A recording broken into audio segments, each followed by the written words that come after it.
of mind.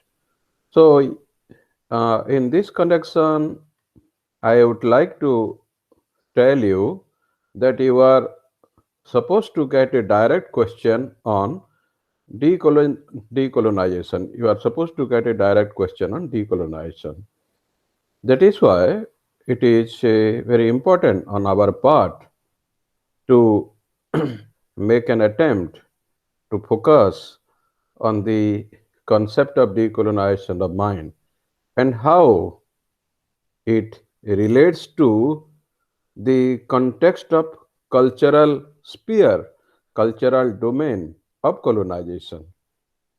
Could you understand that we will attempt to focus on the concept of decolonization of mind and how it relates to the context of the cultural sphere, cultural domain of colonization. So let us first understand, let us first understand uh, the term decolonization. Uh, so, without we know about it, without we know about decolonization, we cannot take about, without we know about colonization, we cannot take about decolonization. We cannot actually talk about decolonization. So, we all know that colonization is the process. So, colonization is the process of it is the process of converting, changing a country into a producer of raw material, of, of your industry, of your market, uh, of your finished goods. So, colonization, uh, in fact, colonization, in fact, involves the twin process of destroying and marginalizing local economies. Very important to understand. So, it is very clearly defined. Colonization is the process of changing, colonization is the process of converting a country into a producer of raw material, of whether it is industry, whether it is market, whether it is finished goods. So, colonization in fact involves the twin process. So, what does it involve? Involve the twin process of destroying and marginalizing local economies and other administrative and political structures also.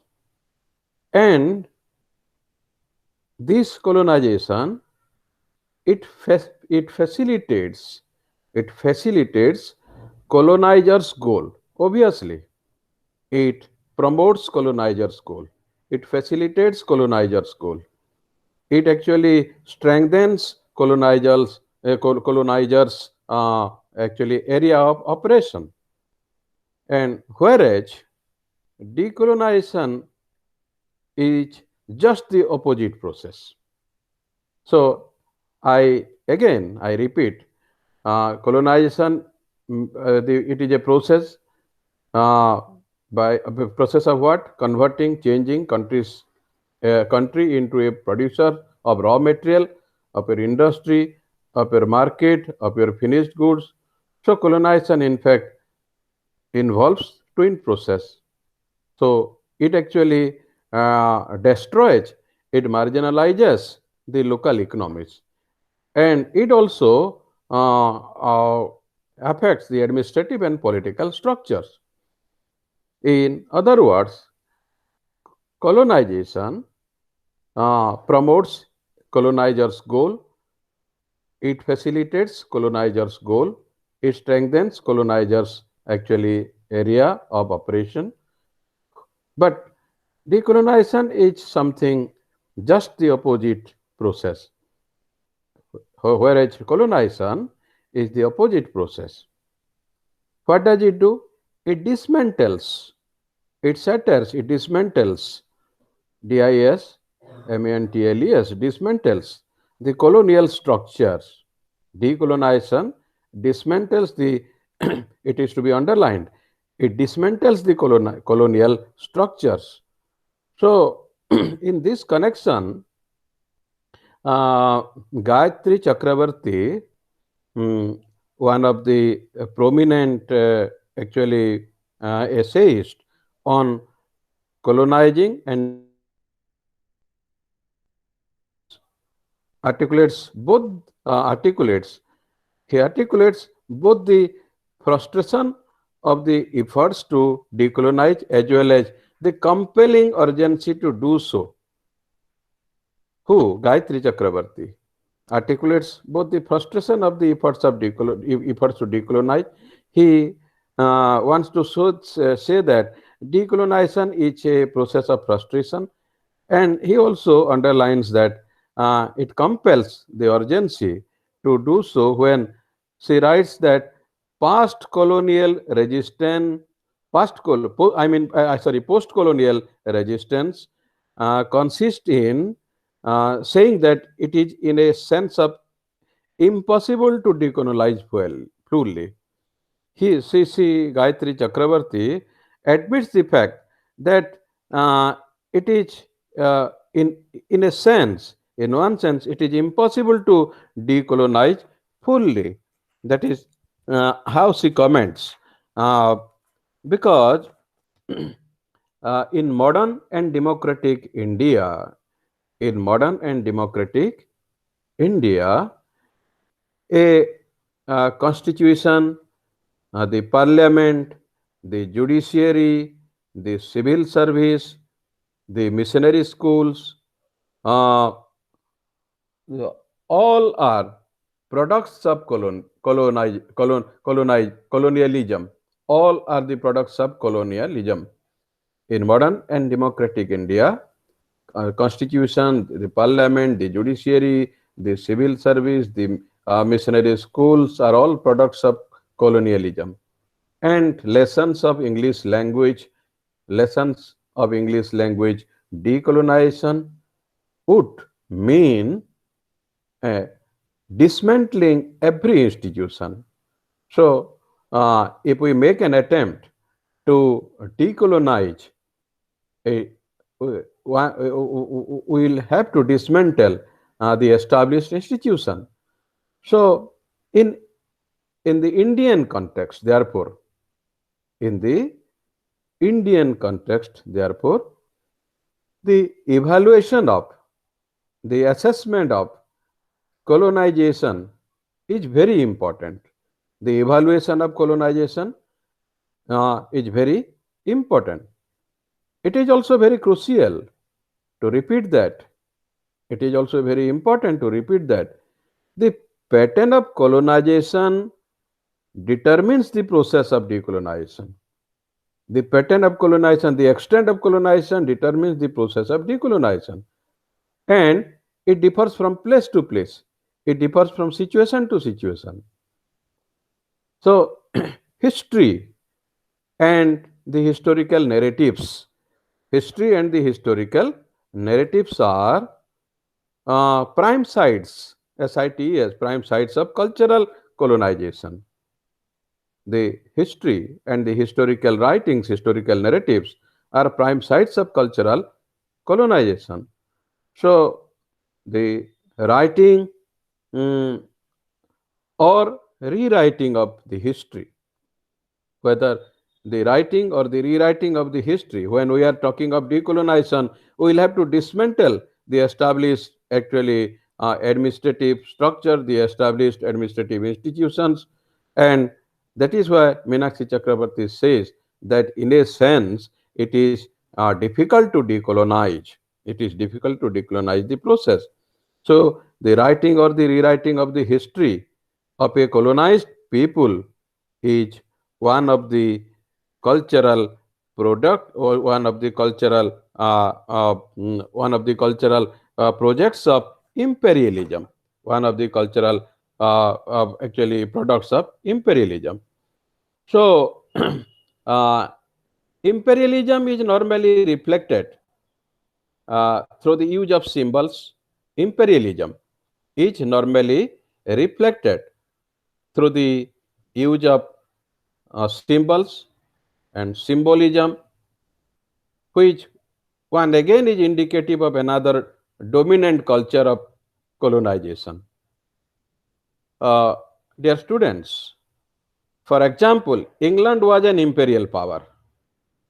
England was an imperial power. In which period? In the 18th and 19th century. And colonialism is a result of imperialism. Please underline, colonialism is a result of imperialism. So it was dominant culture, and colonialism is a result of imperialism. So a consolidated imperial power involves, what does it involve? It involves capturing of territories, capturing of settlement, and very often the exploitation of resources of the conquered territory. Exploitation of resources of, obviously, when something is under the colonial rule, but naturally it is very often the exploitation of the resources of the conquered territory and an attempt to rule the native inhabitants of a newly colonized land. That, for example, India and Australia were both colonized by the British for years together. India and Australia were both colonized by the British for hundreds of years. So, from colonialism comes the word colonial literature. From colonialism comes the word colonial literature. And since we are students of English literature, since we are all students of English literature, colonial literature could be used to mean, colonial literature could be used to mean, colonial literature could be used to include what? Writings that are concerned with colonial experiences, colonial preoccupations, written during colonial times, written during colonial period, written during colonial regime. So, post-colonial literature, on the other hand, so as I tell you, from colonialism comes the word what? Colonial literature. And since we are all students of literature, English literature, colonial literature, uh, uh, by colonial literature, we can mean, we should mean, not can, we should mean that it includes writings that are concerned with the colonial experiences, that are concerned with the colonial preoccupations, written during colonial times, written during colonial periods, written during colonial regimes.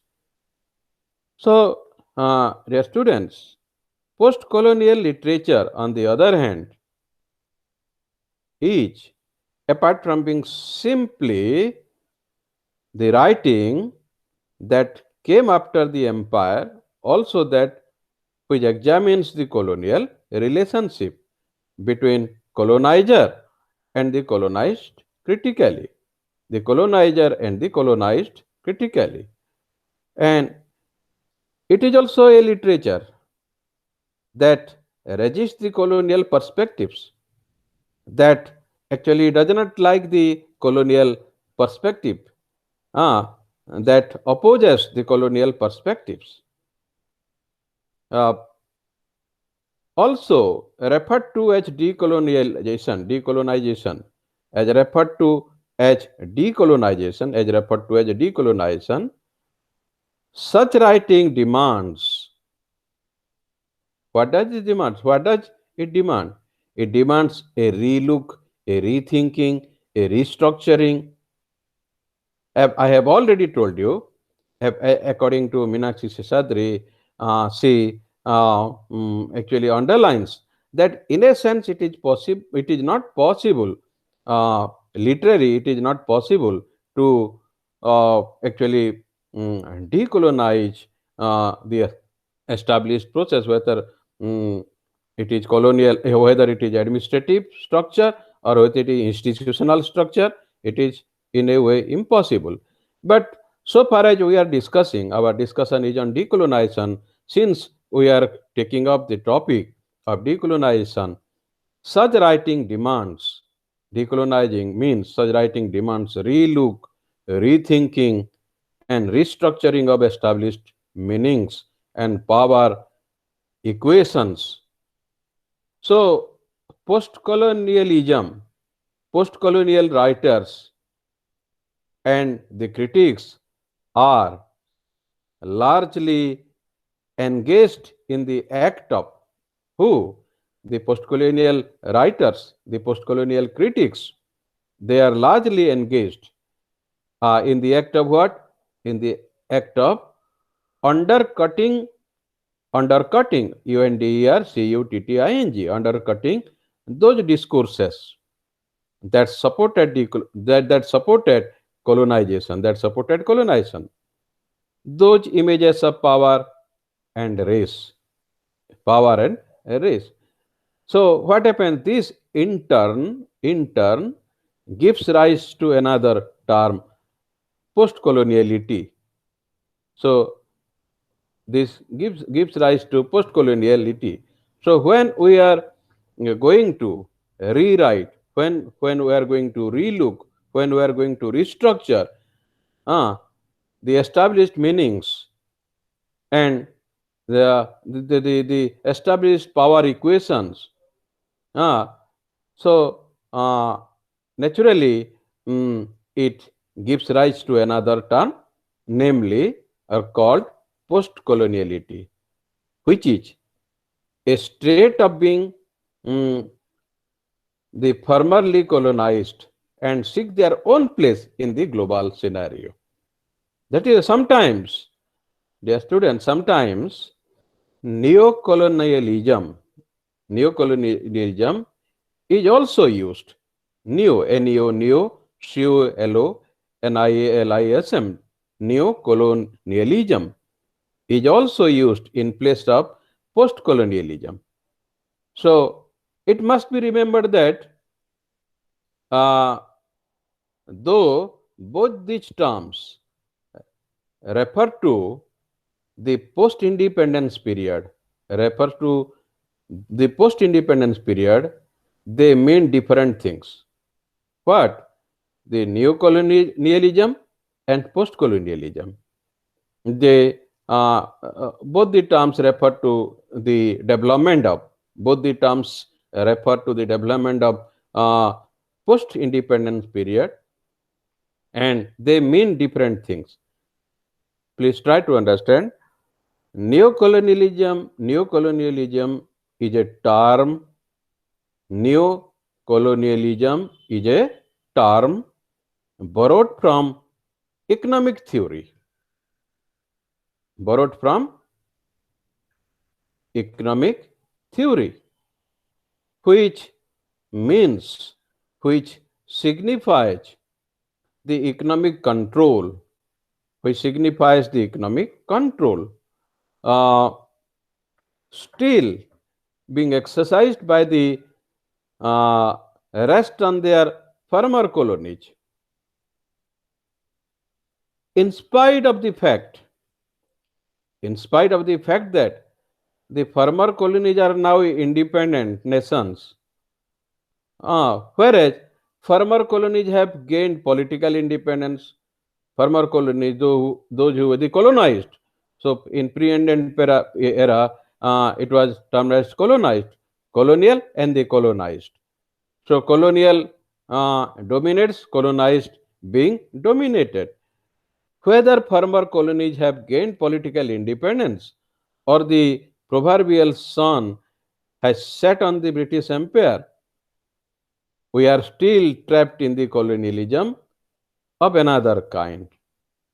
So, despite the fact that there has been a development, despite the fact that there has been a, I mean, uh, noticeable development in anti-imperialism and in criticizing the established orders of empire, criticizing the established order of colonialism, it still exists a new form under newer imperial power. Uh, Therefore, mm, the topic that we are discussing here will actually show us how we should resist, how we should resist both colonization, uh, and as well as recolonization. So, colonialization, and recolonization. So, therefore, uh, actually, mm, it is very important uh, to, as the topic suggests, as the name of the blog suggests, decolonizing mind, it should also be discussed in Indian context. It should also be discussed in Indian context. Uh, so, as I repeat it again, since we are discussing on decolonizing the mind, uh, it is important to discuss uh, the essay that we have taken up today, colonizing the minds, that it will be we will be discussing in here, and which will show us that we should resist both colo- colonialization as well as colonization and recolonization. So, if we discussed it in Indian context, we shall look at NAMVAR number sinks, NAMVAR number sing, NAMVAR number sing, SINGH, his essay, is another critique, and his another critique, in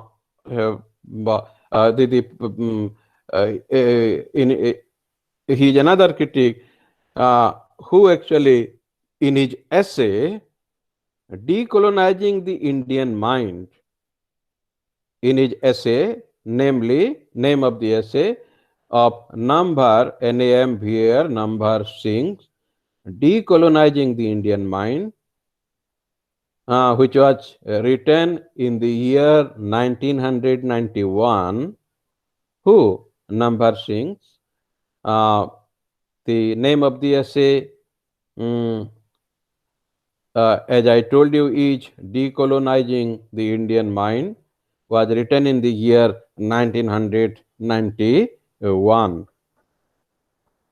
And he is an eminent critic. Number Singh, number NAMVAR, number SINGH, number Singh is an eminent critic.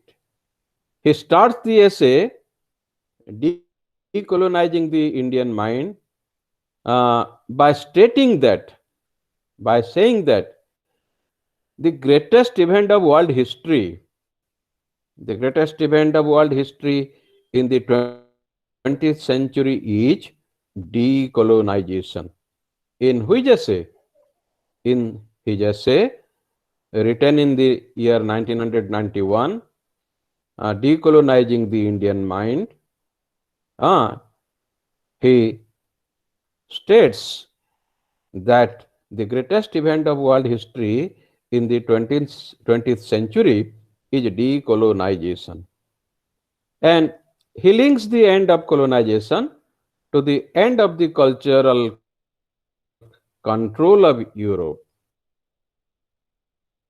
Focusing on decolonizing the Indian mind, Mr. Singh actually links the end of colonization to the end of cultural control of Europe and American literature in the academy. So, according to Number Singh, the most creatively exciting and stimulating literature is, I repeat it again, most creatively exciting and stimulating literature is now emerging from Latin America, emerging from Africa and Asia. So, these literatures are mounting a challenge. These literatures are posing a challenge to the literatures of Europe and America. Which literature?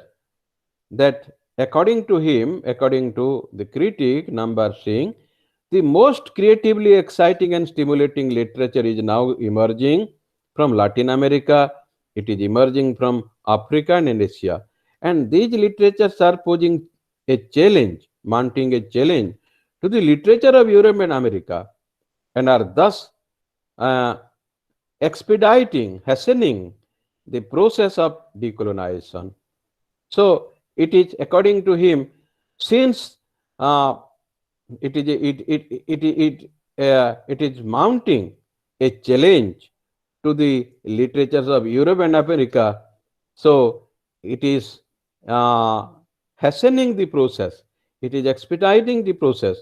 It is strengthening the process of what? Process of decolonization. Mr. Singh also argues that since the literary activity of Latin America, since the literary activity of Africa and Asia are now occupying center stage, the literary theorists of Europe and America have tried to fit them into easily categorized formulations such as Commonwealth literature. These are the different after the post-colonial in post-colonial period, such as Commonwealth literature, new literature in English, post-colonial literature. These are the different in different names. Who are actually naming it? The Mr. Singh argues, as Mr. Singh argues, since the literary creativity of Latin America and Africa and Asia are now occupying center stage, who the theorists, the critics, literary theorists, they have actually they are now prepared. They are now prepared. Prepared for what? They are now prepared, and they are also trying hard, trying fast to fit the, feed them into a new category, feed them into a new category. For they are actually trying to accommodate in a new formulation, in a new category with different names, such as what? Such as Commonwealth literature, new literature in English, post-colonial literature, and uh, such new formulations, such new categories, he says, try to understand, very important on your part to understand such Commonwealth literature, new literatures in English, post colonial literatures. These are new formulations, these are new categories. The American critics, the American theorists, the European theorists, they categorized it with different names, with different titles. And these, dear students, this actually development is known as the development in third world literature. Very important, the third world literature. So, third world, by third world literature, we mean that uh, scenes, scenes actually, the literary activity became very prominent since the literary activity of Latin America, Africa, and Asia are occupying center place, center stage. A new it gave birth to a new kind of literature. It gave birth to a new kind of literature, namely the third world literature, and which the American theorist, which the European theorist tried to fit them into another category with a new formulations, namely Commonwealth literature, new literatures in English, post-colonial literatures, and these are formulations, as Mr. Singh says, these formulations is named as the third world literature. Now, Mr. Singh also observes, Their participant, Mr. Singh, also observes that the term third world literature, you may get a short note on it. He observes that the third world literature is a form of new Orientalism, is a, is a development of new Orientalism of the post-colonial age. Obviously, it is very simple, it is very clear. This third world literature is a form of new Orientalism of post-colonial age, uh, loosely using uh, Edward said in his theory Orientalism. uh, Singh comments that Europe and America still need to define themselves in opposition to an entity other than themselves. Uh, who? The American theorist and European theorist. The West thinks that the third world too needs to use some other to define itself, and they can think of no other entry than themselves to form that other. So they naturally they did not feel comfortable because the literary activity, literary writings grew up and occupied a center place. Ah, which, what kind of literary activity it is? Narratives, writings, essays, literary theories, particularly from Latin America, Africa, and Asia, as it grew up and occupied center place, they did not have any other option but to feed them into a new category, feed them into a new formulation, namely Commonwealth literature, new literature, and post-colonial literature, and they named it as third world literature. But the still they are under compulsions, but they did not actually feel it comfortable. That is why the West, actually the Western critics, they think that what do they think? They, as Edward said, theory of Orientalism, and Singh also, Mr. Singh, another critic also, he also rightly comments that Europe and America still need to define themselves.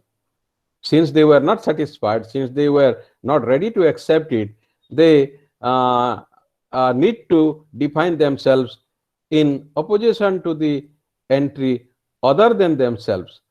So that it is the worst thing that the third world too needs to use some other to define itself, as they cannot think of uh, no other entity than themselves to form that other.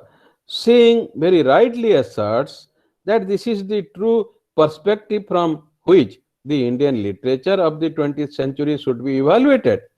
And uh, as there are some loopholes, there are some loopholes in perspective used by Mr. Singh to evaluate Indian literature, such as using said Orientalism. Singh actually humanizes that West Europe and America as a single, un, undifferentiated entity that acts cohesively with complete integral unity. The construction of the West as a unitary body is one of the problems with Orientalism that many critics have pointed out in the last 20 years since its first publication. What publication? Say, SAID said the Orientalism. After publication of Said's Orientalism, many critics have pointed out the loopholes. Many critics have pointed out the loopholes of it. At Singh shows no awareness of this problem. Critics are not aware of this problem. And Orientalism describes specific socio-historical Orientalism. Said's Orientalism, SAID Said's, another critic. His essay, Orientalism, it describes specific social, socio-historical, geopolitical conditions that gave rise to Orientalism of 18th century. As far as Nambar Singh is concerned, as far as another literary critic,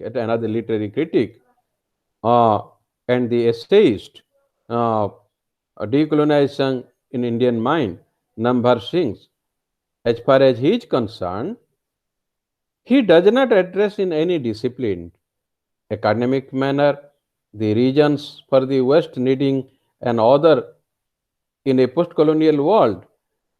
There is no attempt in Nambar Singh's essay to locate post-colonial otherings in the field of literature and materialist context. Uh, Here, as Singh says, so according to him, there is no place of Orientalism.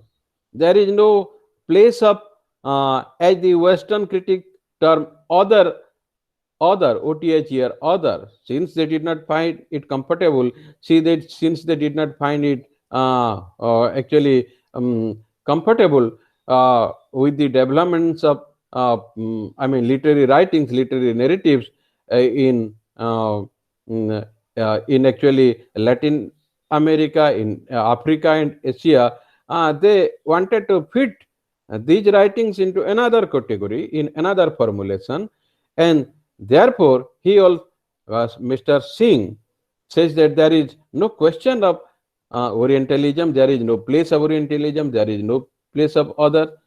And the last part of Mr. Singh's formulation, that according to the approach of the West in the third world literature, needs an other, and that other can only be the West in the substantiated in any way by references to their critics and creative writings. So therefore, Mr. Singh is not in agreement.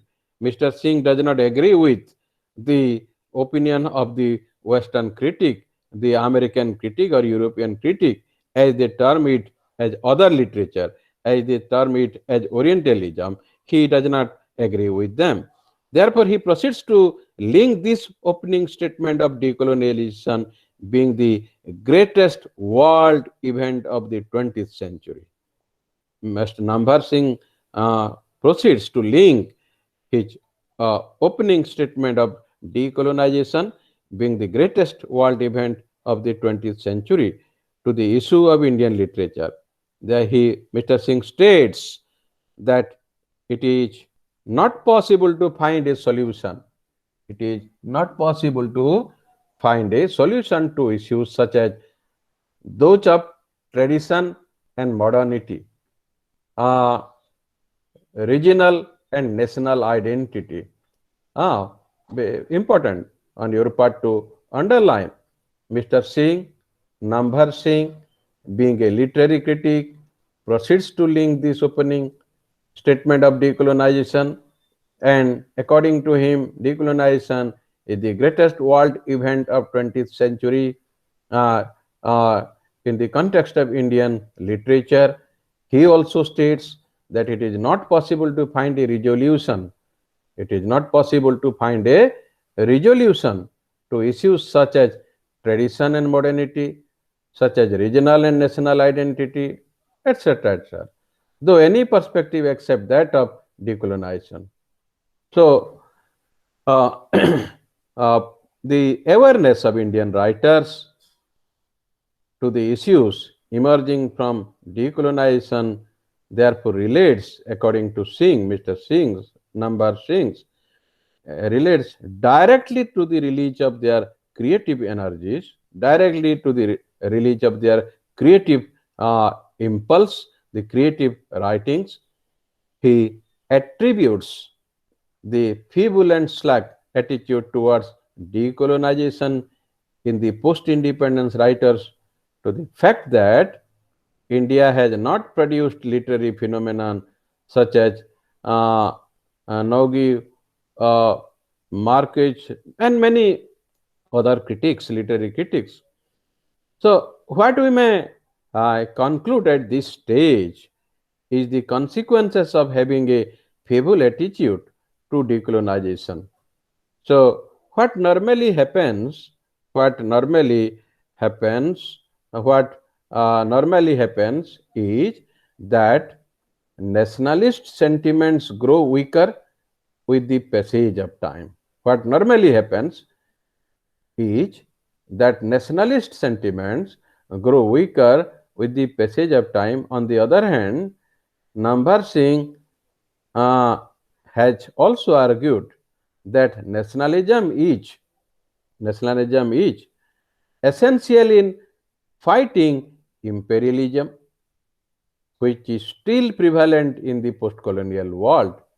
Very rightly observes, Mr. Singh very rightly observes and underlines the fact that uh, nationalism is essential in fighting imperialism, which is still prevalent in post-colonial world. One of the reasons that Singh locates for silent compromise with imperialism in his book uh, Decolonizing the Indian Mind is the fact that rather than gaining independence, India was granted independence. So uh, he asks a question whether it is a matter of gaining independence. Would we have gained the independence of a partisan country? Many questions come to his mind while writing a literary essay, and India's acceptance of partisan resulted in the shattering of Indian identity. The idea of considering the event of colonization and the process of decolonization as the central governing phenomenon from which to perceive a multiplicity of issues is somewhat problematic.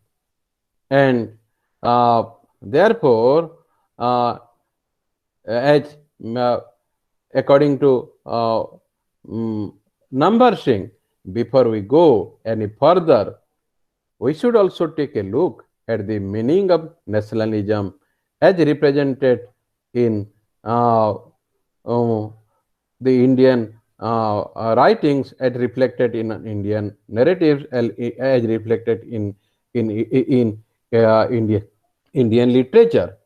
So, uh, to analyze the consequences, to analyze the consequences of the fragmentation of identity, fragmentation of identity, crisis of identity caused by the partition.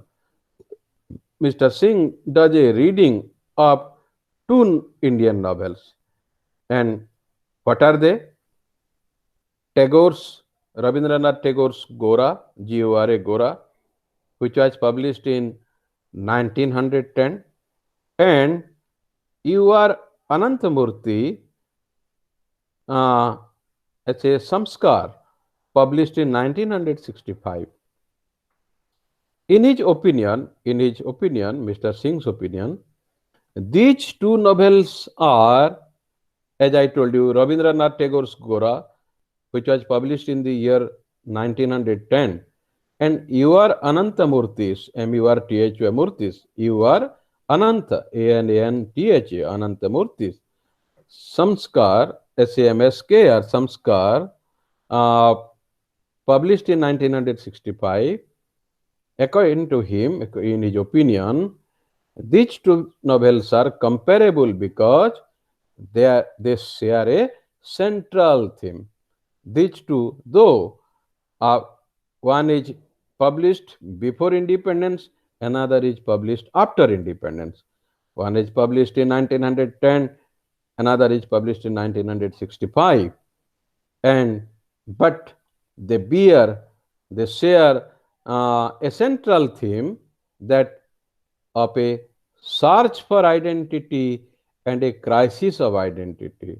In both the books, as Mr. Singh observes, these two novels, they can be compared. They can be compared because they share a central theme. that a search for identity and a crisis of identity.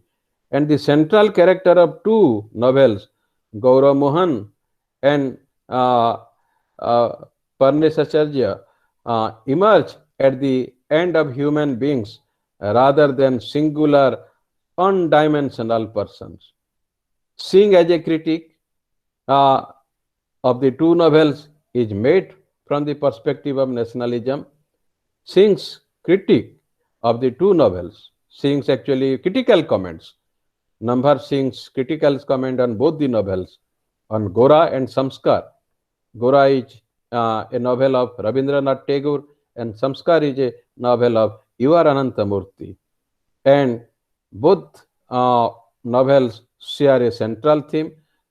What are the search for identity and crisis of identity are the two prominent features in both the actually novels, and the central characters in both the novels uh, emerge at the end of human beings rather than singular and undimensional persons. I mean unidimensional persons, and therefore seeing critical comments on both the novels is made from the perspective of nationalism. Is made from the perspective of nationalism, which according to Mr. Singh, which according to him was missing in the Indian writers of post-independence generation. And Tagore's character Gaurav Mohan celebrates his identity as one that belongs to India. He is proud of his identity as belonging to India. And other characters, I mean, uh, other characters of your Krishnamurti is also is a problem of finds problem of identity in the essay.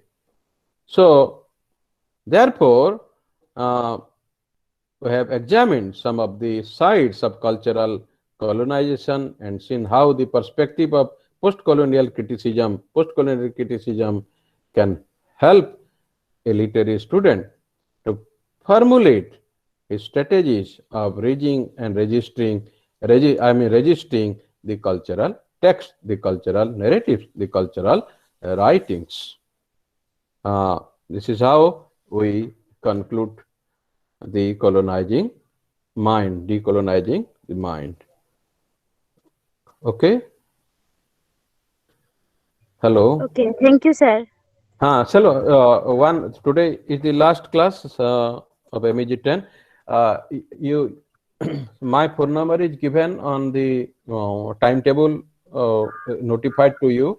In case of any problem on any block, you can take my advice, you can take my suggestion, but I will request you to give me 1 or 2 day time because of my busy schedule. I may not be able to help you instantly, but I will definitely help you whenever you need my help. Okay, thank you all. Good morning, Okay. sir. Okay, sir. Sir, shall I add you your number on our group, sir? Uh, uh, my number. Hello. Hello. Yes. Yes, sir. We have created a WhatsApp group. Shall we add you on that group, sir? No, no. I don't think my, but my, uh, uh, probably I am not included in that group. Yes, sir. Sir, I'll add you, sir. If you have any questions, sir, can we ask you on that group, sir? Yes, yes, you can ask me. Okay, you can ask me on Okay. any doubt. When you are preparing for examination, you are supposed to appear examination in the month of June. So there Yes, is a sir. lot of time. So when you are preparing, if you find any question, if you find any doubt, if any doubt comes to your mind, you can get it clarified from me. Okay. Thank you, sir. Thank you, sir, lot, sir. Uh,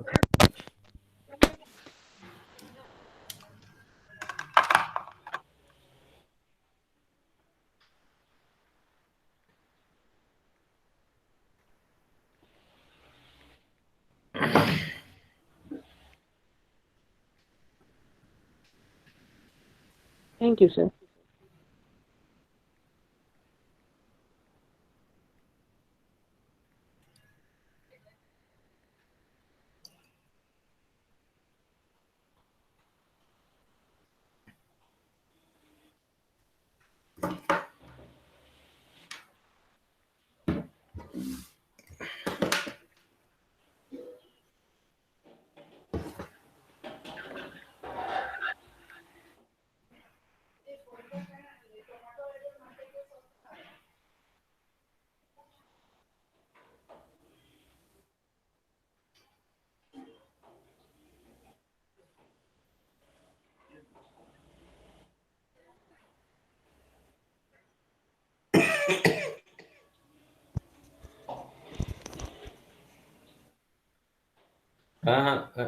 नमस्ते नमस्ते भाई साहब, आप लोग कहाँ पर है हो? आपका ये हो गया? हाँ हाँ, नहीं हो गया काम कि नहीं हुआ है? ओहो, कितना बजे? कितना? हाँ। ओहो, नहीं नहीं, ये कितना बजे बलि चढ़ाए?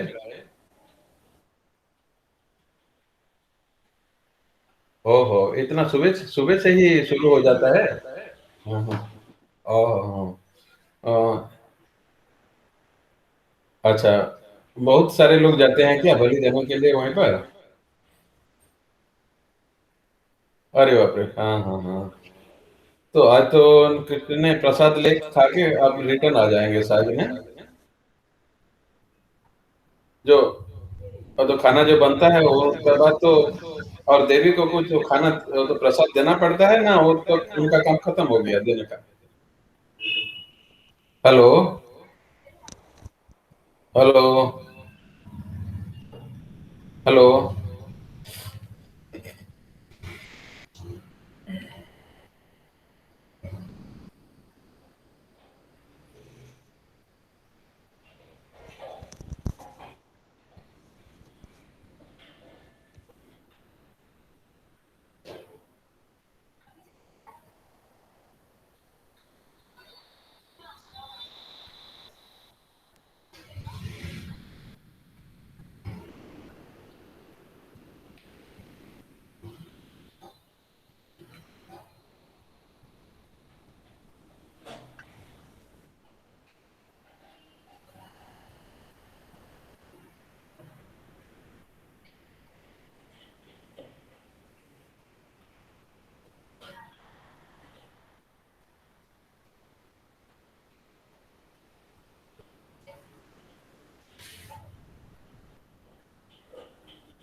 हाँ हाँ, ये कट गया नेटवर्क प्रॉब्लम के लिए।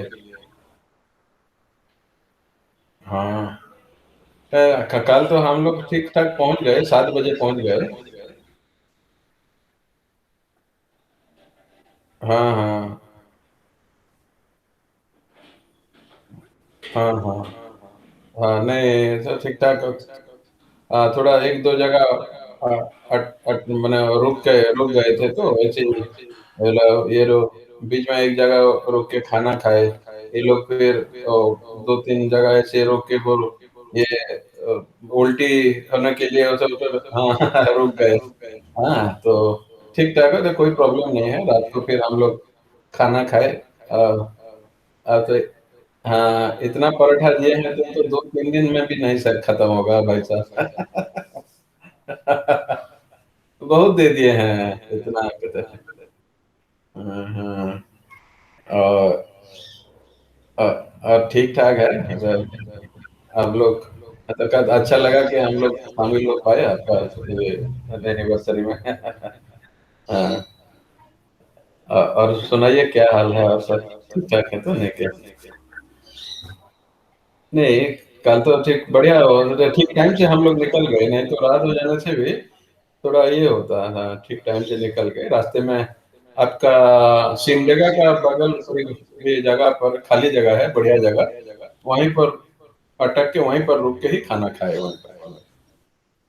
हम्म। और ठीक है भाई साहब। और हाँ हाँ।